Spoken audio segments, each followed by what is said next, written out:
तो आप किस वजह से आए हैं? मेरा नाम जगमोहन सिंह है। मैं एक ह्यूमन राइट्स एक्टिविस्ट हूँ।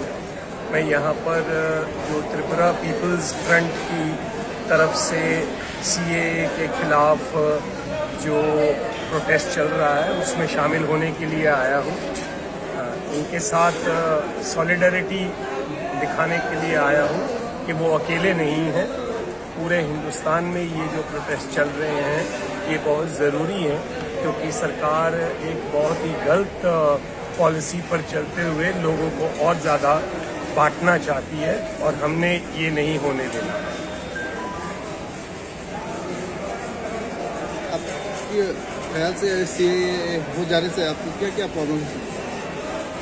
पहली बात तो ये है कि ये सरकार को कोई हक नहीं है कि वो इस तरीके से सिटीजनशिप अमेंडमेंट एक्ट एकदम से करके और जो है वो लोगों पर थोपना शुरू करे। इससे सबसे बड़ी जो दिक्कत हमको आएगी वो ये है कि सरकार ने धर्म के आधार पर लोगों को बांटना शुरू किया और ये जो डिस्क्रिमिनेशन है, ये जो वितकरा है ना, ये हिंदुस्तान के कानून के हिसाब से सही नहीं है, हिंदुस्तान के संविधान के हिसाब से सही नहीं है, और जो इंटरनेशनल लॉज हैं और भारत की जो दुनिया के पास एक वचनबद्धता है कानून के हिसाब से, ट्रीटीज जो हैं उसकी भी ये उल्लंघना है।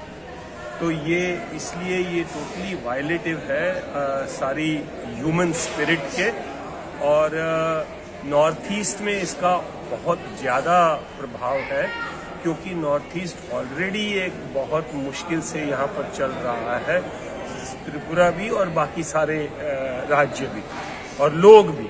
इसमें इंडिया की स्टेट का हिसाब नहीं है, नेशनैलिटीज़ जो यहाँ पर है उनकी जो प्रॉब्लम है उसको हमने हल करना, और उसमें सीएए बहुत बड़ी रुकावट है। तो ये रुकावट को हमने ख़त्म करना है। मैं इसलिए आया हूँ कि भाई मैं आपके साथ हूँ और हम इसको उस हद तक लड़ेंगे कि सरकार को मजबूर कर देंगे कि वो इस काले कानून को वापस ले लें।